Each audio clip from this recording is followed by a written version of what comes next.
Olá, estamos no 8º Seminário Internacional de Habilidades Sociais e Relacionamento Interpessoal.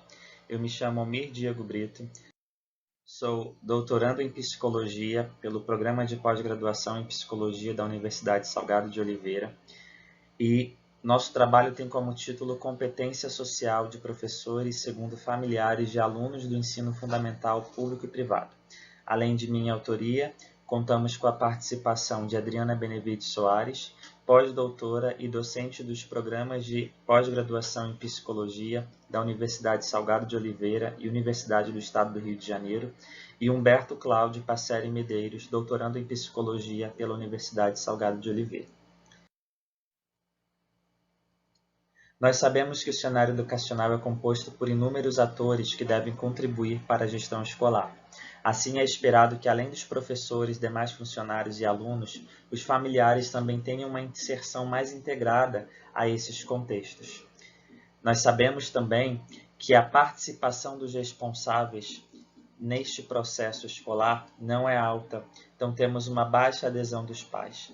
Dessa maneira, é carente a voz dessas famílias nos espaços escolares e sua representatividade na discussão das questões educacionais. Vemos que, no âmbito público, a participação das famílias é um pouco mais incentivada pelas escolas e assumida por alguns responsáveis. Temos algumas leis que incentivam a participação na gestão democrática do ensino. Porém, no âmbito privado, nós vemos que existe uma relação de consumo que aproxima os pais e as mães muitas vezes da escola, já que esses indivíduos pagam por um serviço do qual espera que seja da melhor qualidade. Há uma escassez de literatura que possa contemplar as relações entre família e escola. Dessa maneira, reforça-se o déficit dessa interação na gestão democrática da educação. A relação entre esses dois sujeitos, escola, família, e as suas ações precisam ser analisadas para que todos os papéis sejam melhores distribuídos e assumidos por todos, incluindo os responsáveis, os pais e as mães dos alunos. Temos um estudo que é chileno para representar um pouco da visão dos pais a respeito dos professores de seus filhos. O estudo de Nora Bueno e Gutierrez, de 2018, que buscou compreender o que significava ser um bom professor para pais e responsáveis de alunos em situação de vulnerabilidade. Os resultados indicaram que as dimensões afetivas e humanas foram as mais consideradas pelos participantes. Os pais e as mães tinham expectativas de que a interação entre professores e seus filhos fosse acompanhada de empatia, apontando assim a expectativa dos pais que os seus filhos recebessem apoio dos professores. Então, os pais desse estudo consideraram que essa relação professor-aluno fosse permeada de empatia, gerando confiança nesses responsáveis para que tivessem a segurança de que seus filhos estariam apoiados pelos docentes. Então, sabemos a importância da afetividade na relação professor e aluno, e é importante que haja a promoção de fatores socioemocionais no desenvolvimento desses alunos. Então, os professores eles devem emitir comportamentos socialmente competentes e, de forma consequente, também desenvolver a competência social nos alunos. Nós sabemos que o conceito de competência social diz respeito à emissão de um comportamento que se adeque aos objetivos e demandas do contexto, produzindo resultados positivos para o relacionamento interpessoal ocorrido nesta situação. E para que haja a competência social, as habilidades sociais são requeridas. E nós sabemos também que as habilidades são classes de comportamentos valorizados em determinado contexto e que possibilitam resultados mais favoráveis nas interações entre os indivíduos. Então, as habilidades sociais e, mais especificamente, as habilidades sociais educativas são muito importantes para o contexto educacional e são capazes de produzir mudanças nos comportamentos dos alunos. A capacidade do professor em mediar interações educativas em sala de aula favorece a prevenção do desajuste social e pessoal dos estudantes, evitando consequências negativas para o seu desenvolvimento e aprendizagem.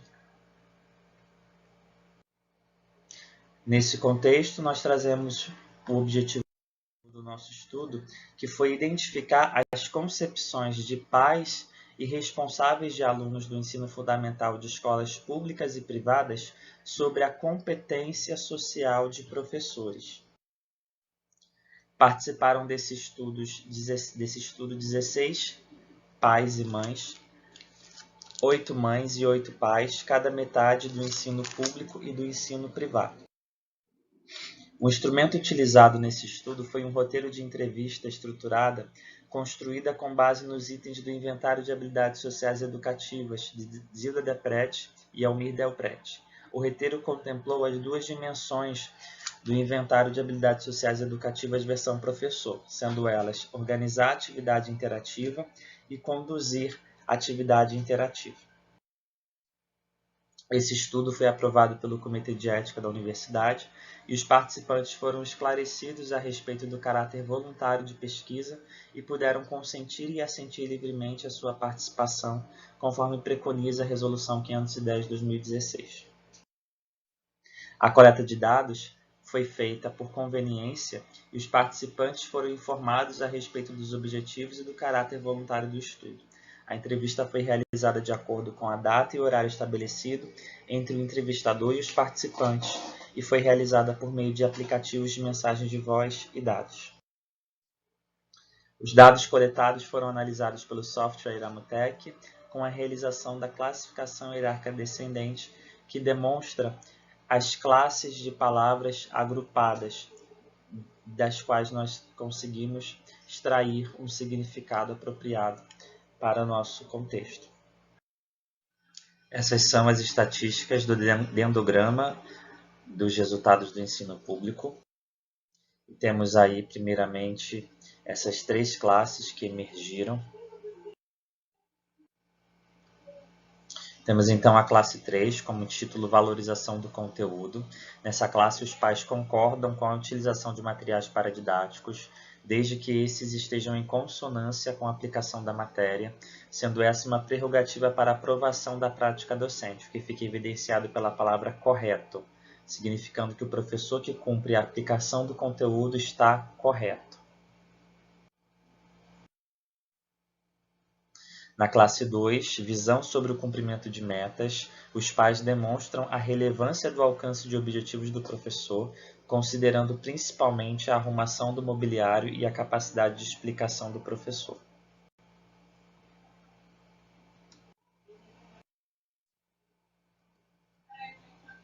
Na classe 1, uso de ferramentas para o ensino, essas falas reunidas na classe demonstram a concordância dos pais com a utilização dos recursos paradidáticos para o ensino de comportamentos acadêmicos sociais.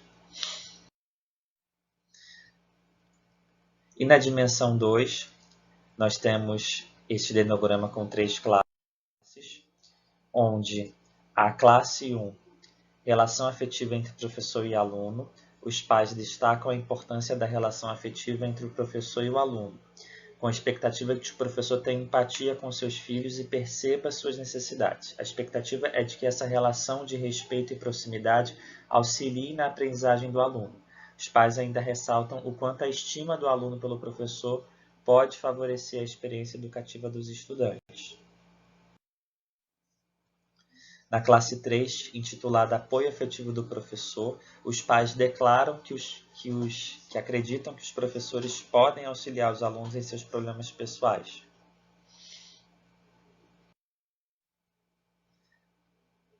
E a classe 2, denominada como Considerações pelo Aluno, a palavra momento, evidenciada pela classe, indica que os pais esperam que o professor considere a situação em que o aluno se encontra antes de ser corrigido, ou seja, acreditam que a crítica e o elogio do professor devem servir para valorizar os pontos positivos dos alunos. Agora nós vamos passar para os resultados dos pais e responsáveis do ensino privado. Aqui nós temos alguns dados estatísticos da nossa análise. Esse é o primeiro dendrograma da dimensão 1 do ensino privado. Vamos ver classe por classe. Enquanto eu vou falando, é interessante que vocês observem ao lado a fala dos participantes que ilustram esta classe, além da própria descrição que eu trago. Então, na dimensão 1, valorização dos recursos paradidáticos, a palavra gosto aponta a apreciação dos pais a respeito do uso de recursos paradidáticos pelos professores. Considerando que são pais de uma escola particular, pode-se talvez evidenciar uma espécie de satisfação desses responsáveis quando o professor utiliza recursos diferenciados, ou ainda que esse público de pais possua uma exigência mais criteriosa a respeito das ações dos professores, ao contrário dos pais do ensino público. Na classe 3, valorização da explicação das atividades pelo professor. O verbo dever evidencia que os pais esperam que suas expectativas sejam cumpridas pelos professores, principalmente a primeira pergunta do questionário aplicado aos pais na entrevista. É como se, para os pais, a explicação precisa ou explicação bem dada dos objetivos e das atividades é um dever a ser cumprido pelo professor. Na classe 2, que é intitulada Avaliação Positiva das Ações do Professor, foi evidenciado que os pais valorizam as ações dos professores, seja explicando, seja arrumando o ambiente físico ou aplicando recursos paradidáticos. Nessa classe, os pais fazem uma avaliação positiva dos professores. Então, a gente vê que nesse ensino privado, a todo momento os pais buscam essa avaliação, uma apreciação, certamente por essa relação de consumo. Na classe 4, vemos a palavra concordo, que apresenta novamente o tom de avaliação. Funciona como se os pais avaliassem bem a utilização dos recursos paradidáticos. O verbo preparar aponta que os pais esperam que o professor prepare as aulas e o modo da arrumação da sala, a fim de oferecer uma experiência de qualidade para os alunos.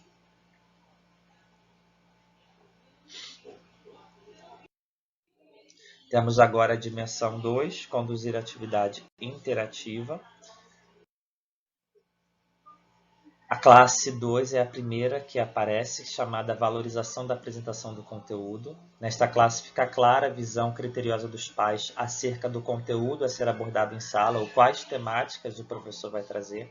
Não muito no sentido do professor discutir o tema, mas apresentar a necessidade dele indicar, apontar os temas para os alunos. Um tema tem que ser dado, né? Esperam que essa condução do professor com os alunos seja bem feita, né? Aquela ideia de que o ensino vai ser bem conduzido.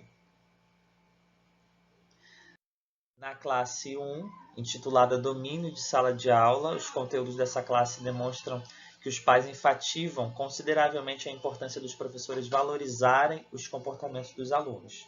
Fica aparente a necessidade de que o aluno tenha uma experiência positiva na sala de aula. Os pais esperam que a experiência do aluno seja boa ali. Os pais valorizam o domínio de turma, esperam que isso aconteça, ou seja, querem que tudo ocorra bem na sala de aula em que os seus alunos se encontram. Uma ideia de controle também associada a essa questão do consumo. E a dimensão 2, dimensão 2 ainda, conduzir atividade interativa, temos a classe 3, tratamento individualizado do aluno, onde parece a importância atribuída pelos pais de que os problemas dos filhos sejam considerados pelos professores e os erros que esses alunos cometem possam ser criticados de maneira assertiva, por meio de avaliações individuais e convites para conversas pessoais, caso seja necessário. Os dados que analisamos a partir da CHD ofereceram uma visão acerca das concepções dos pais e responsáveis legais sobre a competência social de professores do ensino fundamental de escolas públicas e privadas.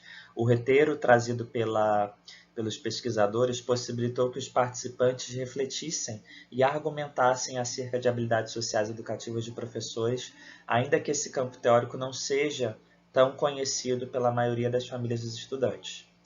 E o que podemos discutir então desses resultados?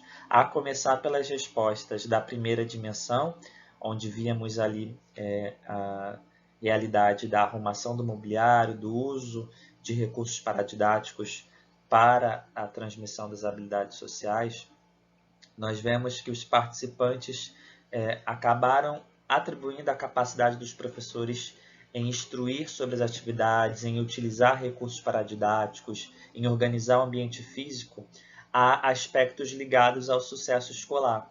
Então, os pais de alunos de escolas públicas e privadas comungam dessa mesma ideia referente ao planejamento pedagógico, à arrumação do mobiliário e a utilização dos recursos paradidáticos para que os objetivos propostos no processo de ensino-aprendizagem sejam alcançados.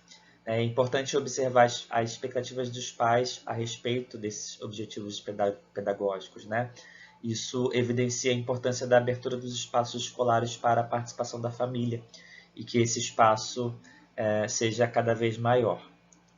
A utilização de recursos paradidáticos como música, filme, poesia e a organização do ambiente parecem para os pais como um meio de alcance dos objetivos educacionais e, além dos saberes tradicionais transmitidos pela escola, a utilização desses recursos pode enriquecer a experiência dos alunos, permitindo a promoção de humanização, sensibilização e reflexão crítica a respeito da cultura e do lugar do aluno no mundo. E as expectativas desses pais a respeito da organização do ambiente estão em consonância com um estudo de Vale que demonstrou que a arrumação do mobiliário na sala de aula pode estimular a criação de ambientes de aprendizagem mais motivada. As respostas de pais de alunos de escolas públicas e privadas se assemelham em relação à percepção do professor sobre as necessidades dos alunos. Os participantes revelaram a importância do apoio dos professores aos alunos em suas dificuldades pessoais, ficando mais claro entre os pais dos estudantes das escolas públicas o respaldo para essa ação docente. Essas expectativas se assemelham às expectativas dos pais presentes naquele estudo citado na introdução de Nora Bueno e Gutierrez, de 2018. Outra semelhança no discurso é acerca do modo de correção dos alunos. Os participantes esperam que os comportamentos inadequados dos estudantes possam ser corrigidos de modo particular, para que não haja exposição ou constrangimento a esses alunos, né? É claro que é esperado que a interação entre professor e aluno seja permeada de habilidades sociais, como a empatia, né? Então, os pais também esperam que esse relacionamento baseado na afetividade permita que os professores percebam as necessidades dos alunos e possam, a partir disso, promover o aprendizado. Tudo isso por meio de uma relação de respeito e proximidade. Então, duas diferenças que pudemos notar entre os dois públicos foram que os pais do ensino público abordaram de forma mais expressiva a valorização da relação afetiva entre professores e estudantes, dando um pouco mais de respaldo aos professores para o estabelecimento dessas relações. E no ensino privado, o foco dos pais pareceu estar sobre a valorização de elementos que pudessem garantir uma excelência do serviço educacional, como a ênfase na transmissão dos conteúdos e o domínio da turma, de modo a favorecer o andamento das aulas. Então, vemos aí uma postura mais criteriosa dos pais do ensino particular, enquanto os pais do ensino público tivessem uma maior expectativa do processo de interação acontecer entre pais e alunos. Então, para finalizar, podemos concluir que o incentivo da participação da família nos processos escolares faz-se necessário para o desenvolvimento de uma gestão educacional democrática e de uma implicação mais efetiva dos pais com a realidade pedagógica de seus filhos. Com esses resultados, o estudo apresenta contribuições científicas para a área, já que a escassa literatura que aborda a opinião de pais a respeito de fenômenos escolares, além de permitir que esses participantes reflitam sobre processos escolares ligados à educação de seus filhos, sendo assim incentivados a uma maior participação na sua rotina escolar. Como limitação, tem-se a amostra reduzida de participantes e a abordagem de apenas uma etapa da educação básica, e assim recomenda-se a execução de futuros estudos com diferentes comparações em diversas etapas do ensino. Temos aqui algumas referências utilizadas e deixamos o nosso muito obrigado e aqui o contato para que vocês possam também interagir conosco através das redes sociais, do nosso e-mail, assistir o nosso conteúdo produzido para o nosso canal no YouTube. Então, nos vemos por aí. Até a próxima. Olá, bem-vindos ao Seminário Internacional de Habilidades Sociais e Relacionamento Interpessoal. Com o título A Competência Social de Professores, Mães e Pais do Ensino Fundamental, eu, Humberto Cláudio Passeiro Medeiros, a professora doutora Adriana Benedito Soares, minha orientadora, e Almir Diego Brito, meu colega de trabalho, desenvolvemos uma pesquisa iniciando-se pela ideia de que competência social é um atributo avaliativo do comportamento em uma relação interpessoal. Então, partindo de alguns critérios de funcionalidade, nós identificamos que era necessário saber quais desses critérios são atendidos e, dentro desses critérios que são atendidos, como eles podem contribuir para a competência social dos envolvidos de forma imediata ou posterior. Isso em função do que nós observávamos dentro da sala de aula, então partimos para essa pesquisa dentro da escola como um todo, para saber se o comportamento social de professores e alunos, com base nas regras e os papéis que cada um tem dentro da escola, são relevantes para todos os envolvidos, inclusive fora do ambiente escolar. Então, a atuação do professor reflete na aprendizagem dos alunos e, por consequência, na qualidade da educação como um todo, com reflexos para fora dos muros. A Unesco indica que a participação da família, com as suas contribuições nas visões sobre os fenômenos de dentro da escola, fosse um papel relevante no processo de qualificação do ensino. Então, como é um tema pouco explorado, observar a opinião dos pais sobre esse contexto que eles não conhecem cotidianamente, presencialmente, eles conhecem por meio das informações que colhem seus alunos e das reuniões com o corpo docente, nós buscamos identificar as concepções que os pais têm sobre competência social de professores de escolas públicas e privadas da região do Rio de Janeiro, em São Gonçalo. Então, com base numa pergunta de que saber o que mães e pais pensam da competência social de professores, nós partimos para entrevistar 8 mães e 8 pais, 4 mães e 4 pais do primeiro segmento, 4 mães e 4 pais do segundo segmento. Essas mães e pais foram entrevistados com base num roteiro de entrevista criado a partir do inventário de habilidades sociais educativas na versão professores. Ou seja, o inventário de habilidades sociais, para inventariar as habilidades sociais dos professores, nós utilizamos como base para fazer as perguntas para os pais do que eles pensavam sobre as situações que foram criadas a partir dali. E esse roteiro ele tem como base 2 dimensões, que é organizar a atividade interativa e conduzir a atividade interativa. Então, esse estudo ele foi aprovado pelo Comitê de Ética e a gente, com base na Resolução 510 de 2016, informou aos participantes que era uma pesquisa que eles poderiam se retirar a qualquer momento, caso se sentissem incomodados com algum tipo de pergunta. E ela foi realizada, toda essa pesquisa, em horário estabelecido com os entrevistados, utilizando-se os aplicativos de mensagem de voz e dados. Isso em função do período de afastamento social que vivemos ao finalizar a pesquisa. Esses dados colhidos com os pais e mães, eles foram agrupados em 2 corpos, um com respostas dos pais do primeiro segmento, mães e pais, e outro com respostas de mães e pais do segundo segmento, primeiro ao quinto e sexto ao nono, anos do ensino fundamental. Esses dados foram analisados com o software Iramutec, onde nós tiramos a CHD, que é a classificação hierárquica descendente dos discursos. Então, tivemos 2.001 ocorrências na dimensão 1 e 6.000 ocorrências na dimensão 2.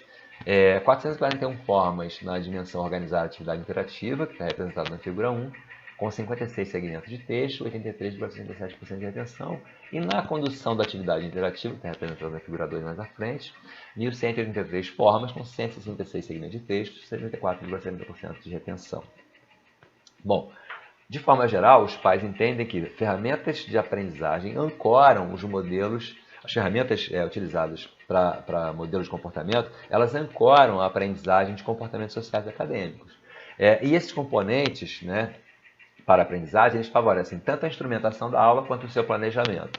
E que esse planejamento ele tem que estar na preparação da atividade com a explicação aos alunos da atividade antecipadamente dos seus objetivos e também, tão importante quanto isso, a explicação antecipada do uso daqueles daquelas ferramentas que foram iniciadas no processo. Isso vai levar com que eles tenham, então, a aprendizagem de comportamentos sociais e acadêmicos. Ou seja, esses recursos complementares e o arranjo do ambiente, eles, de alguma forma, associado ao planejamento, eles favorecem a aprendizagem de comportamentos sociais e acadêmicos por parte dos alunos. Então, de onde parte tudo isso? Exemplo das falas dos pais, né?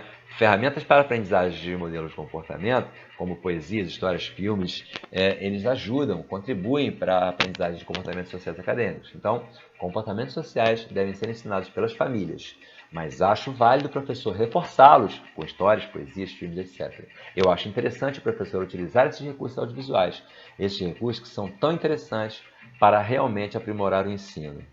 E aí, quando ele vai, então, para o arranjo do ambiente, que é o quanto essas ferramentas precisam de que o ambiente esteja adequado, né?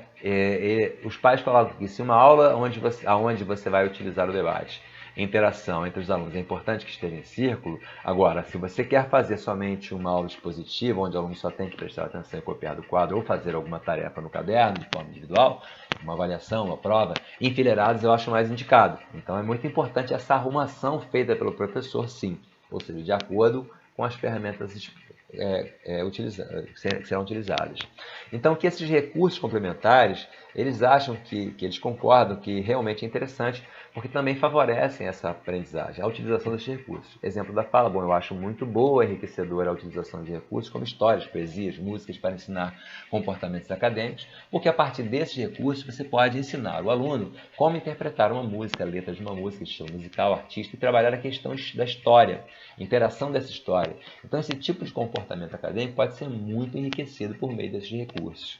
Então, a partir dos recursos complementares, ele vai então para explicar, ou seja, ele preparou, escolheu, selecionou, organizou o ambiente fisicamente e vai explicar para os alunos o que esses recursos complementares vão fazer com que ele atinja o objetivo. E os pais entendem que a explicação antecipada do uso de recursos, eles avaliam que é interessante o professor explicar antecipadamente, porque ela já mostra para a sala de aula qual é a sua meta que ele deve atingir. Então, eu acho interessante o professor já explicar isso antes, quais são suas metas, objetivos e o que pretende dos alunos.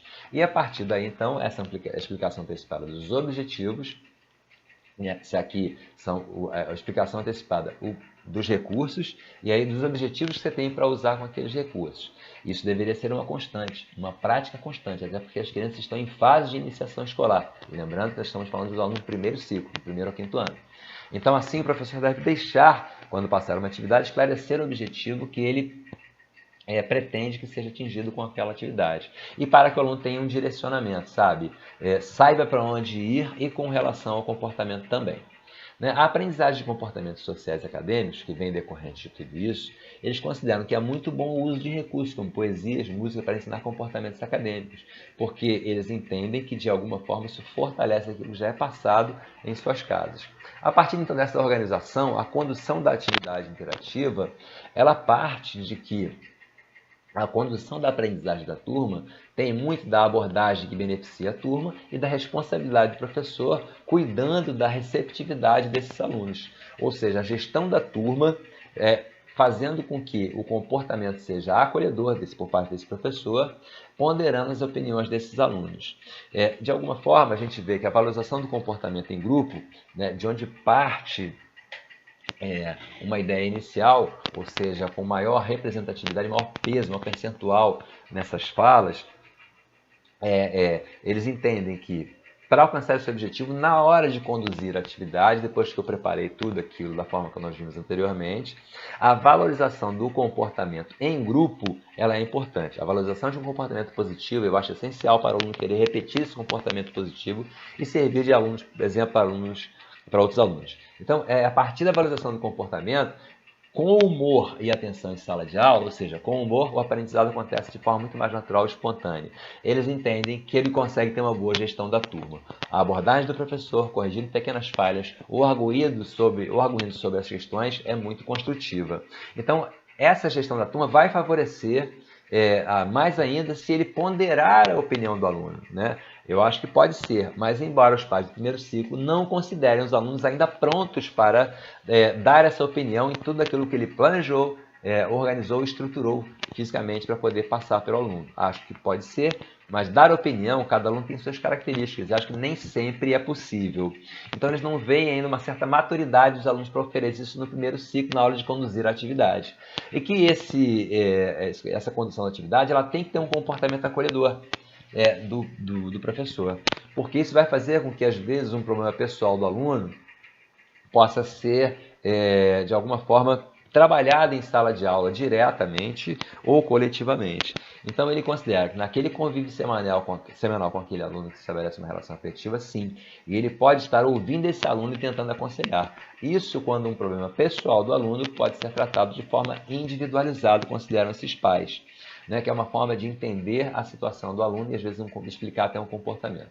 Para os pais do segundo ciclo, nós tivemos na organização da atividade interativa, representada na figura 3, 2.600 ocorrências com 673 formas diferentes, de onde foram extraídos 74 segmentos de texto com 74,32% de retenção. Na dimensão conduzir atividade interativa, são 7.727 ocorrências com 1.363 formas, das quais 168 segmentos de texto foram extraídos, com 78,6% de retenção. Essa figura 3 é a organização da atividade interativa para alunos do sexto ao nono ano, segundo as expectativas que os pais têm da competência social dos professores. Eles entendem que parte desse aprendizagem de comportamentos sociais acadêmicos tem a ver com as ferramentas facilitadoras e com o arranjo físico do espaço, né? Especialmente quando você tem claro o seu objetivo da atividade. No que diz respeito à organização da atividade interativa, os pais percebem do sexto ao nono ano a importância dos instrumentos no cotidiano e a importância disso no planejamento. Então, os instrumentos relacionados ao cotidiano, ou seja, ao que os alunos podem ver fora do espaço acadêmico, não só na teoria. E a gente vai ver que, ou seja, a valorização de recursos complementares por esses pais diz respeito a trocar um pouco, mudar a mesmice só de sala de aula, só escrever, só livro, dar esse ânimo a mais, para que eles possam aprender de uma forma mais fácil, de repente. Então, a valorização de recursos complementares, eles entendem que são ferramentas facilitadoras de aprendizagem de comportamentos sociais, né? Como, por exemplo, poesias, histórias, filmes muito próximos daquilo que é enxergado no primeiro ciclo. Então, quando conta uma história, quando fala sobre algum vídeo, um filme, eu acredito que isso vai chamar mais atenção. Eu acho muito válida essa forma de utilizar outros meios para ensinar esse comportamento. E aí, passa para a relação do cotidiano do aluno. Porque os pais do segundo segmento já acham que esse cotidiano do aluno, os professores podem se envolver, mas com uma certa distância, a gente vai observar nos discursos, né? Porque eu acho que isso é utilizar o que a gente tem na nossa atualidade, ou seja, eu pego a relação do que eu vou trabalhar e mostro no cotidiano. Isso ainda não estou falando da relação mais afetiva do professor, apenas da relação técnica do professor com o conteúdo na sua interação com o aluno. Então, utilizar o que a gente tem na nossa atualidade, na nossa vida, no dia a dia, e colocar em prática, colocar os alunos de acordo com a cultura, ou seja, o que acontece no seu ambiente macro. Isso é a partir de um arranjo físico, ou seja, eu estou falando da organização da atividade interativa, para que eu mostre para esse aluno quais são os objetivos que eu tenho com aquela estrutura que eu estou montando. Aí tem o exemplo de relato, que arrumar as cadeiras em um círculo, eu acho que é uma relação afetiva, ela tem um peso diferente por um aluno diferente. Então, eles já consideram que há uma arrumação do espaço, o arranjo físico do espaço, já é uma demonstração dessa preocupação do aluno, do professor em relação ao aluno.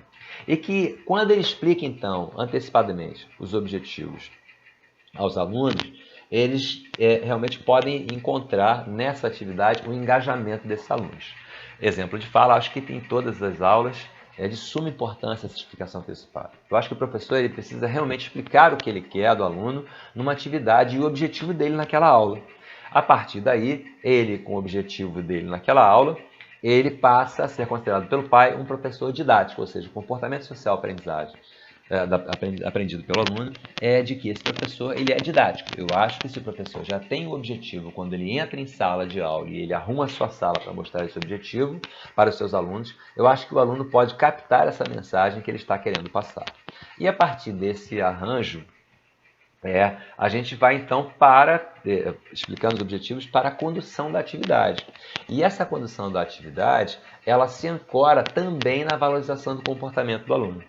Ou seja, a partir daí eles veem que o comportamento esperado do professor é a valorização do comportamento do aluno e a atuação do professor então tem que ser de forma imediata para que as características de liderança do professor sejam estabelecidas e ele consiga, com afetividade e humor na relação, ensinar comportamentos sociais e acadêmicos. Né? Então, exemplo, no comportamento esperado do professor por parte dos pais, eu acho que o professor deve valorizar o comportamento de sala de aula e fazendo isso pode estimular outros alunos e sempre realçando o que esse aluno conquistou, os outros também podem conquistar. E essa valorização, ela vai para então, por quê? De acordo com uma ação imediata do professor, ou seja, espero que a atuação do professor seja de forma imediata. Colocar opinião em todas as situações para mostrar que ele observa o comportamento bom e o ruim também. Então a percepção do professor, ela ainda pode, de alguma forma, fazer com que esse aluno venha a estudar com mais engajamento, a partir do momento que ele observa cada detalhe e tem uma atuação incisiva sobre uma atuação assertiva sobre cada situação em sala de aula. Que a partir daí ele mostra suas características de liderança. Né? Para mim, o professor é autoridade em sala de aula.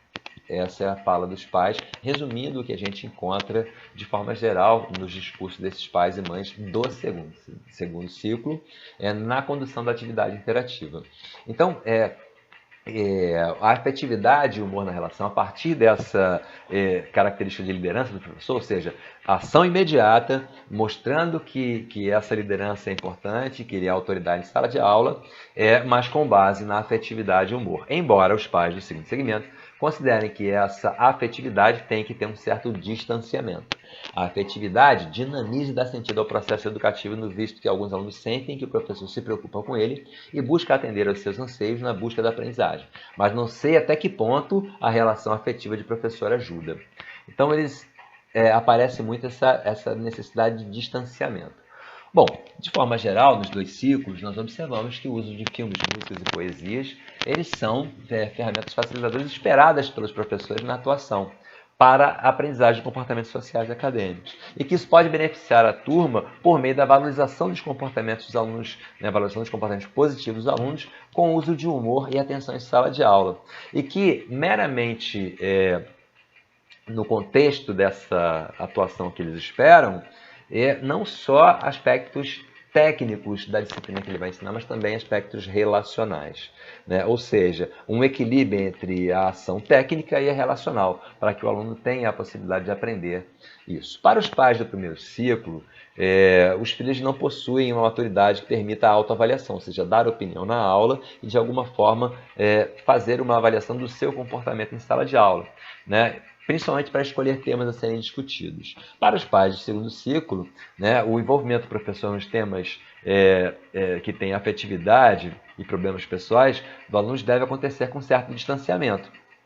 Então, o que a gente entende? Que esse estudo ele contribui com dados que apontam que o professor deve desenvolver essas habilidades sociais e educativas para alcançar a competência social, além da capacidade de ensinar o seu tema de domínio. Né? E que é importante compreender as mudanças, as necessidades e ressignificar determinados valores. E, de alguma forma, ele pode contribuir para melhorar o processo na interação com o aluno, já sabedor de quais são essas opiniões que nós temos levantadas dos pais. Então, de forma geral, os pais desejam como qualidade a firmeza e a gentileza, com diálogo e atenção. Eles esperam que priorize as dimensões interpessoais na atuação dos professores, associada à sua capacidade acadêmica na interação em sala de aula.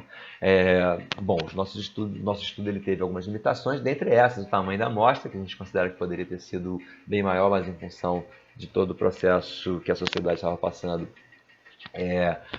nós fizemos esse trabalho com essa estrutura, e de que é necessário também ampliar essa visão para os alunos da educação básica como um todo, se eles entenderam até o ensino médio. Nós focamos apenas no ensino fundamental, primeiro e segundo ciclo. Bom, é importante dizer que nós esse campo teórico, né, de o que os pais pensam sobre o comportamento do professor, especificamente comportamento social, que é um trabalho pouco explorado ainda, a gente trouxe uma contribuição bastante relevante sobre essa diferença entre primeiro e segundo ciclo que os pais pensam, especialmente em questões afetivas, né? E de que essa relação professor-aluno, com todos os seus componentes, podem ser melhor exploradas, especialmente no que diz respeito ao que pensam esses pais. Bom, essas foram as nossas referências. Nós, do Laboratório de Relações Interpessoais e Contextos Educativos, agradecemos a possibilidade de participação e louvamos o trabalho dos organizadores do evento, do 8º CIS, em função da possibilidade de trazer as nossas contribuições. Muito obrigado, um abraço a todos.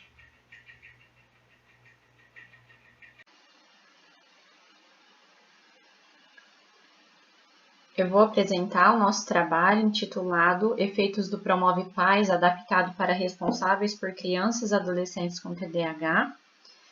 Esse trabalho faz parte da minha tese de doutorado.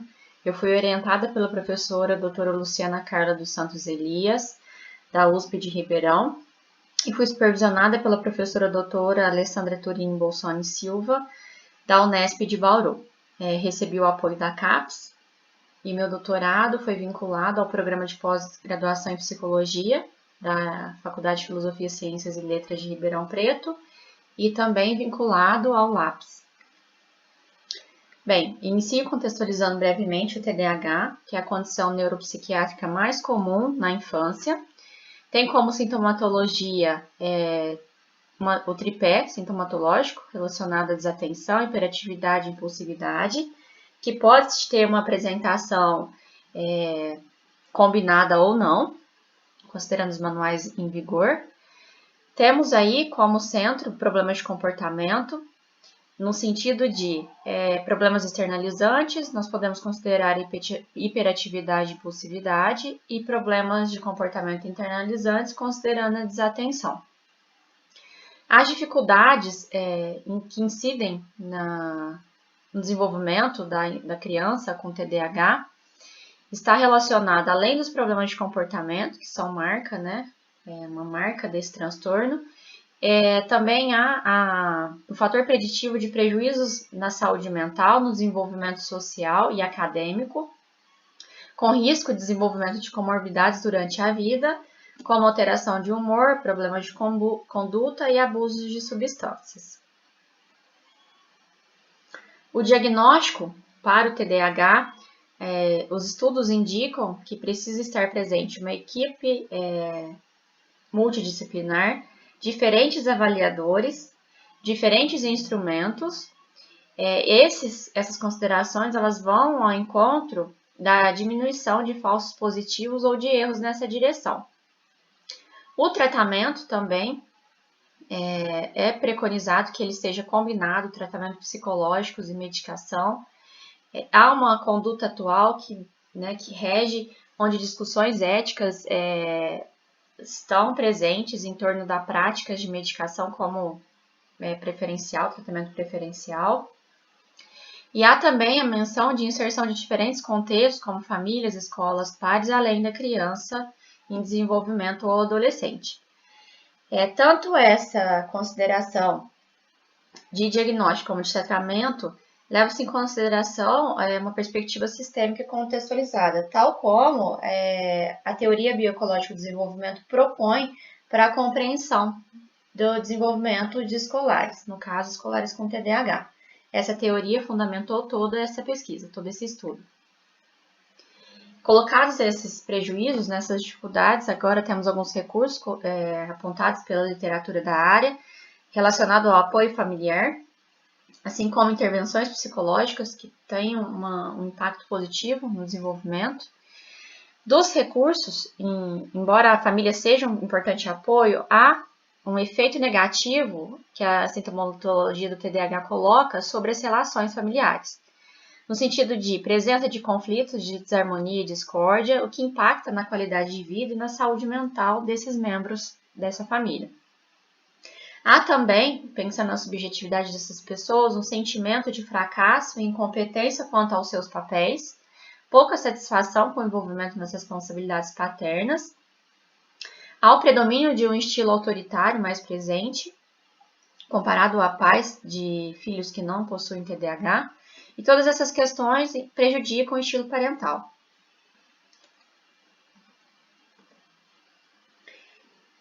Postos, todos esses prejuízos presentes nas diferentes dimensões da vida de crianças e adolescentes com TDAH, e pautados nesse modelo teórico, podemos considerar essa uma população vulnerável. Essa perspectiva também se alia ao ponto de vista de Masten, de 1985, na qual ela considera a vulnerabilidade como uma predisposição individual, inata ou adquirida, de apresentar consequências negativas no desenvolvimento, o que é bastante próximo ao considerarmos a sintomatologia do TDAH.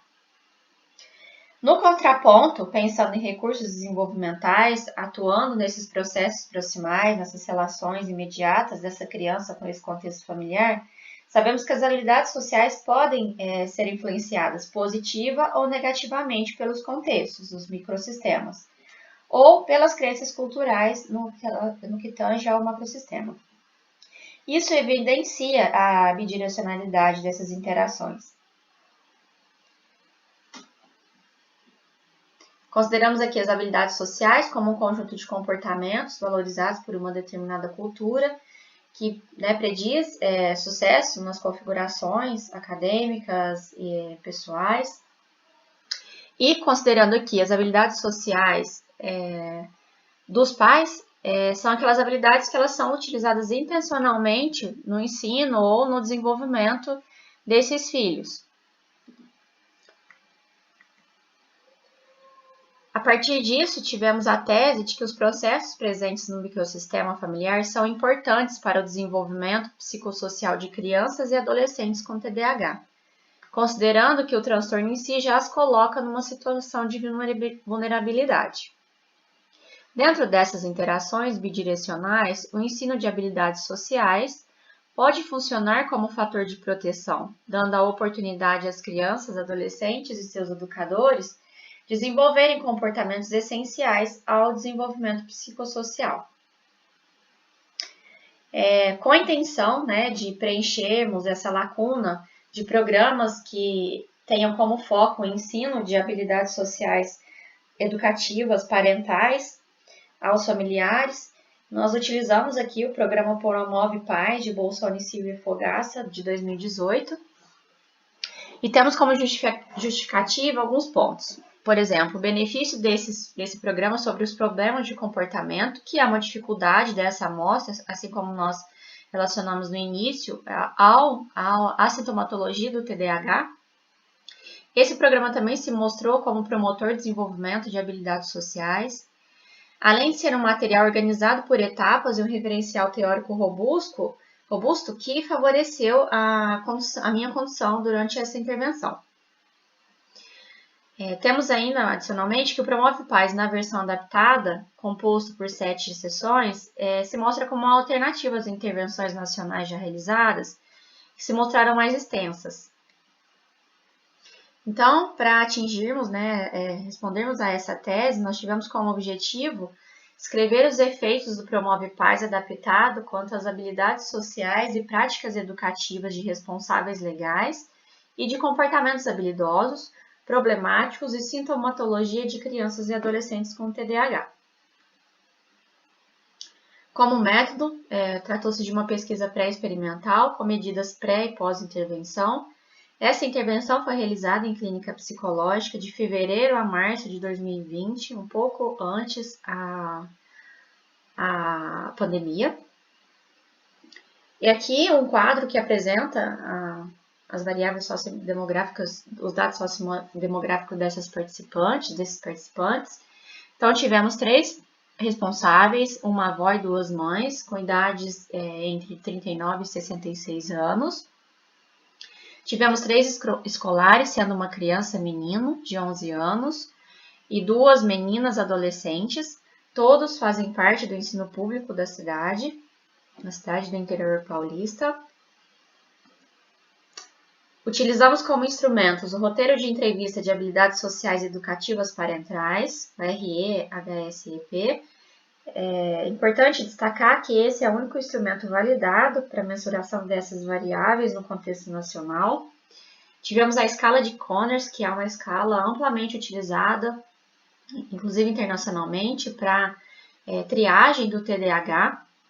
E utilizamos também o SSRS, versão brasileira, para responsáveis e autorrelato, considerando as crianças e adolescentes até 13 anos de idade. Fizemos 2 avaliações, pré e pós-intervenção, e com a análise nós tabulamos os dados e comparamos entre essas 2 fases. Agora apresentando o material de base, que foi o Promove Paz, de Bolsoni, Silva e Fogaça, datado de 2018. Esse programa recebeu algumas adaptações e foi realizado em 2 etapas.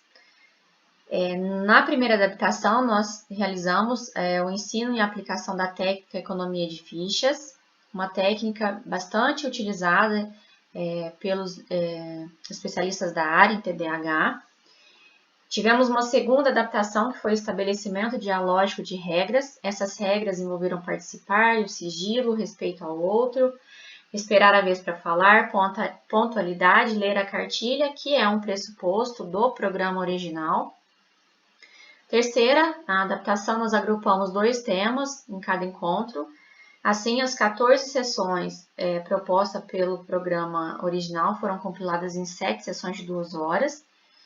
Tivemos uma quarta adaptação, que foi o ensino de estratégias de organização de rotina, que foi supervisionada semanalmente, e reforço de comportamentos adequados a essas mães, uma vez que elas aplicariam essa técnica em seus filhos. E quinta e última adaptação foi a inserção de aulas teórico-vivenciais, focando a apresentação de informações sobre TDAH e orientações de manejo comportamental, também considerando aqui os especialistas da área.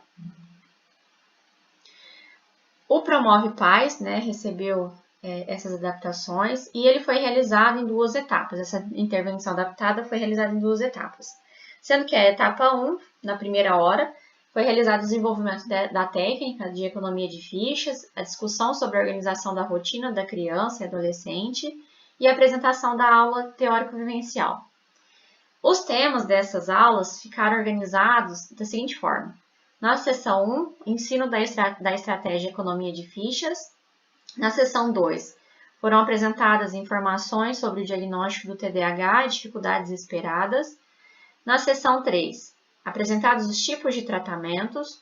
Na seção 4, ensino de estratégia para aumentar a autorregulação da criança e adolescente. Na seção 5, ensino e discussão de formas de autocuidado. Na seção 6, discussão de princípios para mães e pais de filhos com TDAH. Na seção 7 e última, ensino de estratégias para encorajar amizades nas crianças e adolescentes. E agora eu passo para a descrição das outras etapas, da segunda etapa dessa intervenção. A segunda etapa da intervenção foi a realização do Promove Paz, tal como ele é proposto. Essas etapas elas foram compiladas de 14 para 7 e elas foram organizadas da seguinte forma. Na seção 1, nós fizemos a apresentação, iniciar e manter conversações e fazer perguntas. São habilidades sociais educativas trabalhadas nesse programa.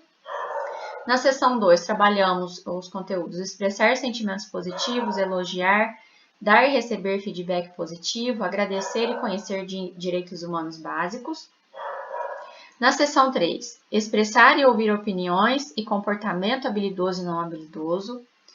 Na seção 4, expressar sentimentos negativos, solicitar mudança de comportamento, dar e receber feedback negativo. Na seção 5, estabelecer limites. Na seção 6, também continuamos nessa linha de habilidades sociais, estabelecimento de limites. Aqui focamos as atitudes dos pais que dificultam o estabelecimento desses limites, que vimos lá que é uma dificuldade presente nas relações de pais de filhos de TDAH, com TDAH. E na seção 7, outra seção, considerando o estabelecimento de limites, que focava o desenvolvimento de ignorar comportamentos problemas e consequenciar aqueles que são socialmente habilidosos, além de dar atenção e expressar afeto.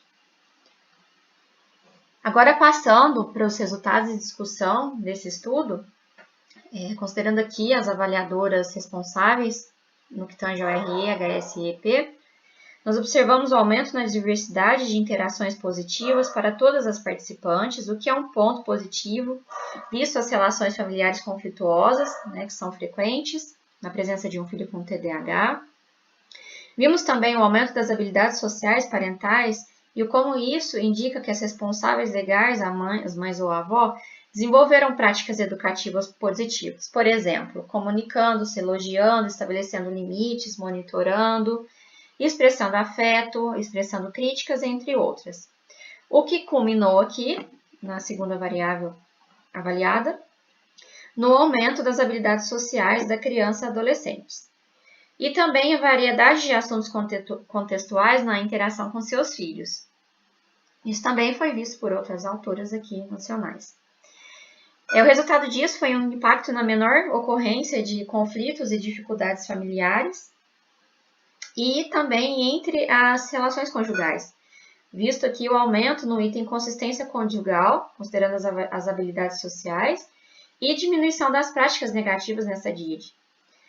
Observamos também a diminuição em práticas negativas para as 3 participantes, sendo que as participantes 1 e 2 saíram do nível clínico para não clínico, e aí, a partir disso, inferimos que há uma menor emissão de práticas negativas, culminou na diminuição de problemas de comportamentos em seus filhos, que saíram da classificação limítrofe e foram para a área não clínico. E o participante 3, do nível clínico para não clínico. Essas melhoras nos problemas de comportamento após a intervenção dirigidas às responsáveis também foram relatadas por uma outra autora, a Rocha, 2009, que também trabalhou com o ensino de habilidades sociais educativas para mães de filhos com TDAH. Agora, passando para os resultados do SSRS, versão mães, nós vimos que as mães marcaram, pontuaram os filhos em aumento nas habilidades sociais no total, nas subclasses de autocontrole, desenvoltura social e civilidade. Vimos aumento em responsabilidade, afetividade e cooperação para 2 participantes. Esses resultados aqui reforçam os ganhos obtidos após a intervenção, estendidos aos filhos, como verificado no RE. Isso também indica que esses instrumentos eles se complementam. Resultados semelhantes também foram vistos em outras intervenções no Brasil, considerando aqui Ferreira 2016 e Rocha 2013. Passando aqui para os problemas de comportamento, vimos uma diminuição para as adolescentes, e esses dados também ampliam uma discussão já proposta por uma outra autora, Cruz, 2014, que evidencia que a melhora das práticas educativas, a melhora a remissão do estilo autoritário, uma característica bastante presente, segundo o relato de filhos, combinando a diminuição de comportamentos externalizantes. No entanto, vemos aí no menino a manutenção dos problemas de comportamento. Inferimos que possam estar sendo mantidos por aspectos relacionados às práticas parentais. Embora essa mãe tenha se beneficiado com a intervenção, apresentando aumento em suas práticas positivas, diminuição das negativas, e na criança visto aí um aumento nas habilidades sociais em algumas subclasses. Então, o que a gente pode hipotetizar a partir disso é que a intervenção, embora tenha atingido o objetivo para essa mãe e essa criança, pode ser que o atendimento prolongado com essa mãe melhorasse as dificuldades relatadas. Agora, passando para os resultados do Conners, a escala que avalia, que mensura os indicadores de TDAH, vimos uma diminuição da sintomatologia para as 3 participantes, que também é bastante positivo e vem em encontro de outras intervenções realizadas no foco de desenvolvimento de habilidades sociais nacionais. Vimos aqui, em relação ao autorrelato, o aumento em habilidades sociais para as adolescentes e diminuição para a criança. Isso também pode ser relacionado à presença de problemas de comportamento que, quando aparecem nas interações familiares, pode estar sendo reforçado, influenciando no autoconceito dessa criança quanto às suas habilidades sociais, que é diferente da avaliação da mãe. Observações nessa DID poderia, né, auxiliar-nos na compreensão dessas diferenças de avaliações.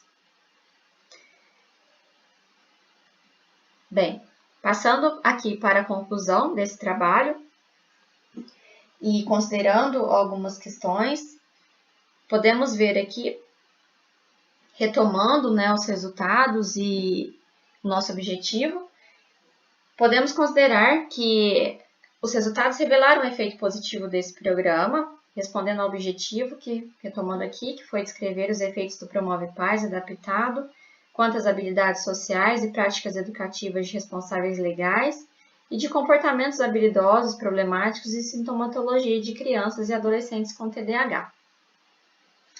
Esses dados também reiteram a bidirecionalidade das interações, tal como proposta na nossa tese, melhorando os processos proximais, aumentando, né, diante o aumento das práticas educativas positivas, habilidades sociais educativas e diminuição dessas práticas educativas negativas, dessas responsáveis, e no benefício sobre o repertório comportamental da criança e das adolescentes.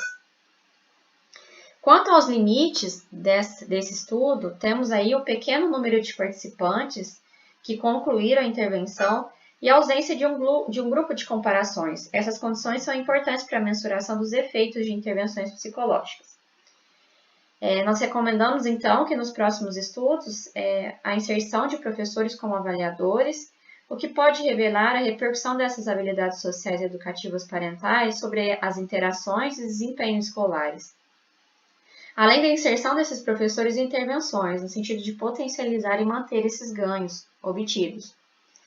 Também aqui indicamos a realização do tratamento combinado famílias e escolares ao mesmo tempo, essa estratégia que pode maximizar os ganhos e a generalização dos comportamentos.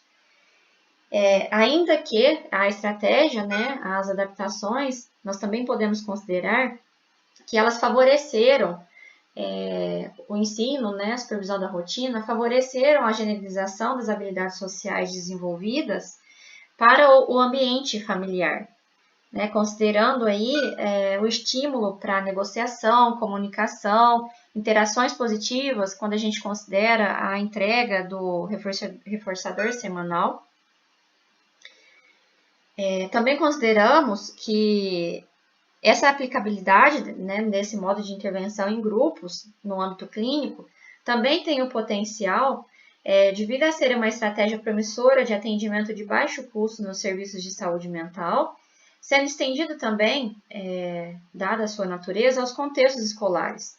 Aqui, através da atuação da psicóloga, do psicólogo escolar, colaborando inclusive para a legislação da área que regulamenta a inclusão educacional dessa população na educação básica. Aqui estão algumas referências que utilizamos e agradeço a atenção.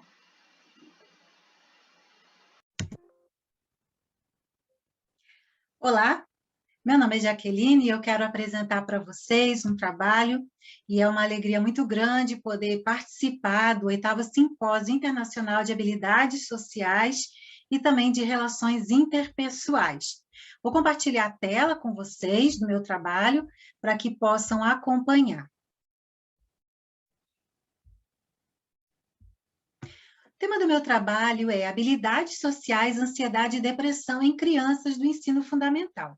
Eu sou Jaqueline, sou psicóloga, sou da Universidade Salgado de Oliveira, Universo. Esse foi fruto de um trabalho do mestrado, orientado pela doutora Adriana Benevides Soares, também da Universidade Salgado de Oliveira e professora da Universo. A doutora Adriana, então, foi aquela que orientou todo esse trabalho.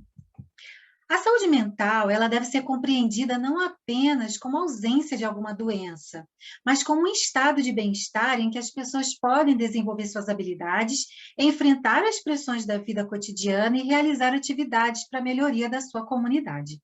Isso é o que nos diz a Organização Mundial da Saúde em 2012. Esse conceito ele pode ser evidenciado na promoção e prevenção de saúde E, ao refletir dessa maneira, faz-se necessário considerar os aspectos importantes que envolvem o desenvolvimento das crianças, tais como a capacidade de gerenciar pensamentos, emoções, construir relacionamentos sociais e a aptidão para aprender, que são algumas das questões necessárias a serem enfatizadas nas intervenções de saúde. Os transtornos de ansiedade, eles têm sido apontados como um problema de saúde mental dentre os mais comuns nas crianças. E a taxa de prevalência média está em torno de 10%, geralmente apresentando comprometimento em vários domínios do funcionamento diário. Clark e Beck definem que a ansiedade ela pode ser caracterizada por uma resposta cognitiva, afetiva, fisiológica e comportamental do indivíduo, de uma forma antecipada aos eventos considerados por ele altamente aversivos, imprevisíveis e incontroláveis. Com relação à depressão, estudos vêm apontando que pessoas acometidas de sintomatologia depressiva na infância e na adolescência têm maiores probabilidades de sofrer a depressão maior na idade adulta. Além disso, existe a possibilidade do suicídio durante a depressão maior. A depressão em crianças, ela pode ser caracterizada por alguns sintomas.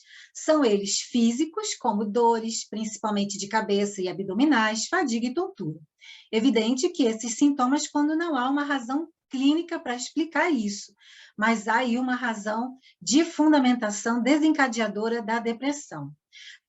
Esses sintomas podem ser seguidos por ansiedade, especialmente ansiedade de separação, fobias, agitação psicomotora ou hiperatividade, irritabilidade, diminuição do apetite com falha em alcançar o peso adequado, tristeza, tédio, alteração do sono, declínio do desempenho escolar e desejo de morrer. Esses são os principais sintomas identificados segundo o Bowles em 2002.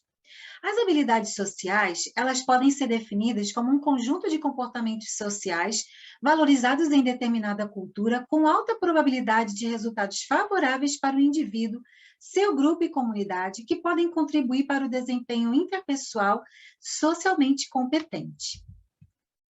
Diante do que a literatura tem nos falado sobre a importância da saúde mental de crianças e sobre a prevalência da ansiedade e da depressão na infância e do fator protetivo que as habilidades sociais podem desenvolver, o objetivo desse trabalho foi identificar a relação preditiva entre as variáveis explicativas ansiedade e depressão e a variável critério habilidades sociais. O método definido para esse trabalho foi um estudo transversal de natureza correlacional e preditivo.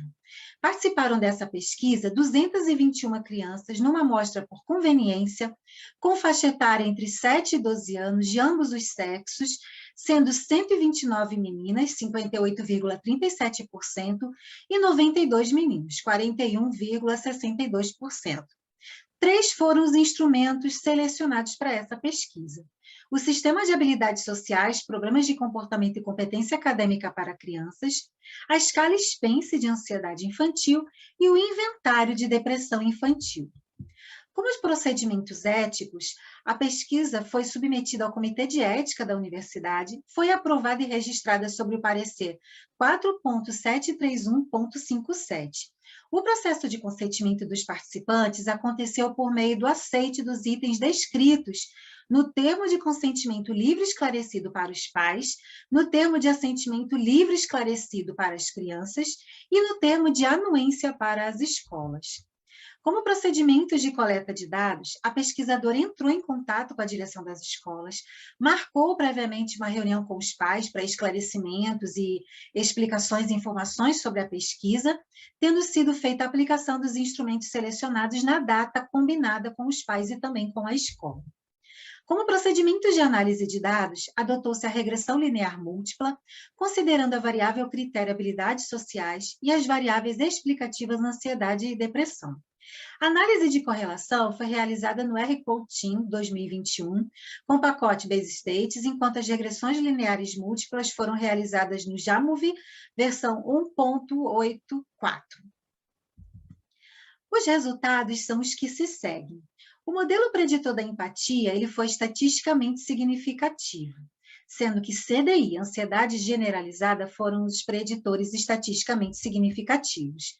Então, aqui na tabela, nós podemos ver o CDI, que é o instrumento que avaliava os índices de depressão, e ansiedade generalizada, que era um dos índices que correspondia lá o instrumento da escala Spencer de ansiedade infantil.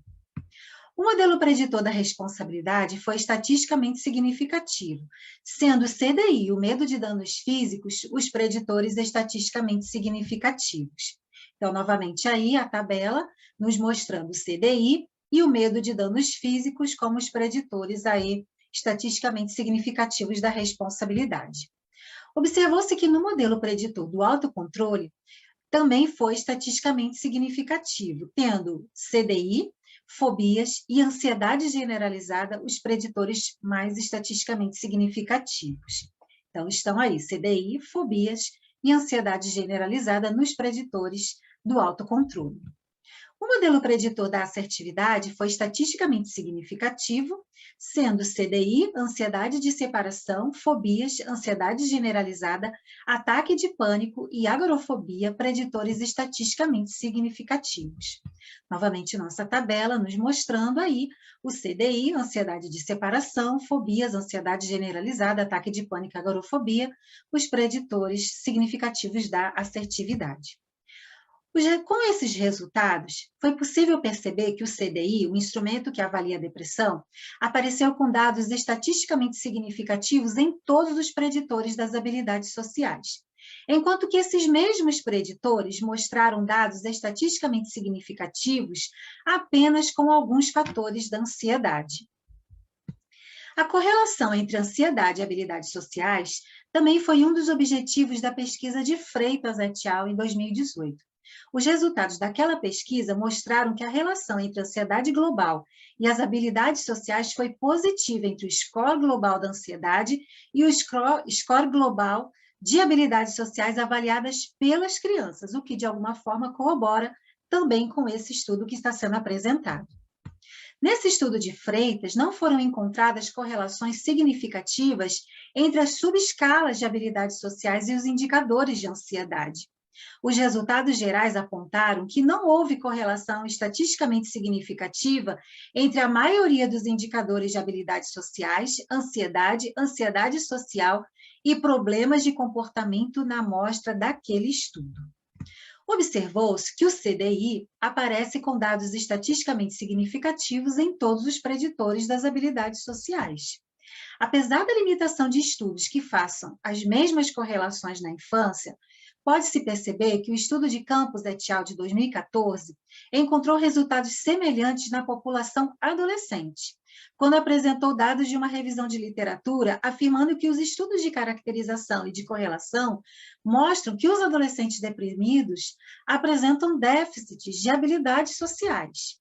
Santana et al., de igual modo, encontraram uma correlação positiva entre depressão e a dificuldade de habilidades sociais, sugerindo uma relação entre sintomas depressivos e baixo repertório de habilidades sociais em adolescentes. A correlação encontrada aponta índices elevados de sintomas depressivos, com tendência a suprimir comportamentos de frequência de habilidades sociais e possivelmente demonstram problemas em contextos e situações que demandam interações sociais.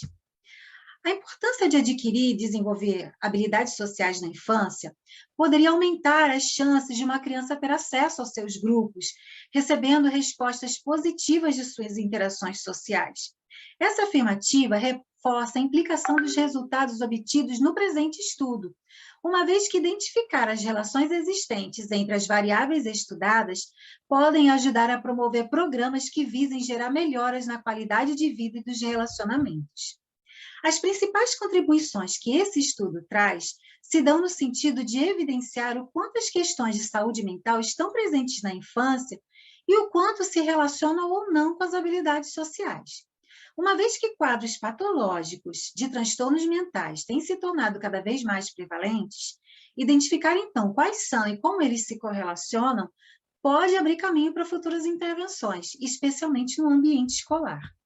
O estudo contribui ainda com dados que podem levar à construção de programas de intervenção específicos e na construção de mais conhecimentos sobre a depressão em crianças na perspectiva das interações sociais.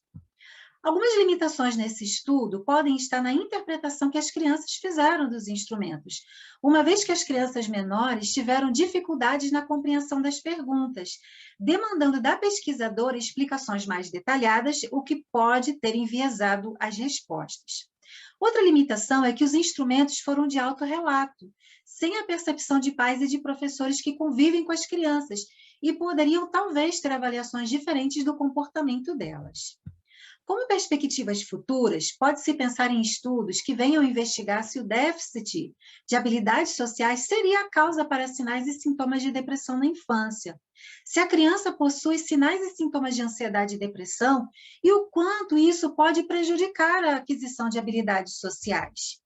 Investigar se as relações entre habilidades sociais, ansiedade e depressão pode promover o enriquecimento das questões relativas à prevenção e ao tratamento desses transtornos ainda na infância, também é uma perspectiva para futuros estudos. Aqui estão as referências dessa apresentação. Meu muito obrigada. Aqui estão nossos contatos, meu e da doutora Adriana, que foi a nossa colaboradora e orientadora de toda essa proposta de trabalho. Muito obrigada.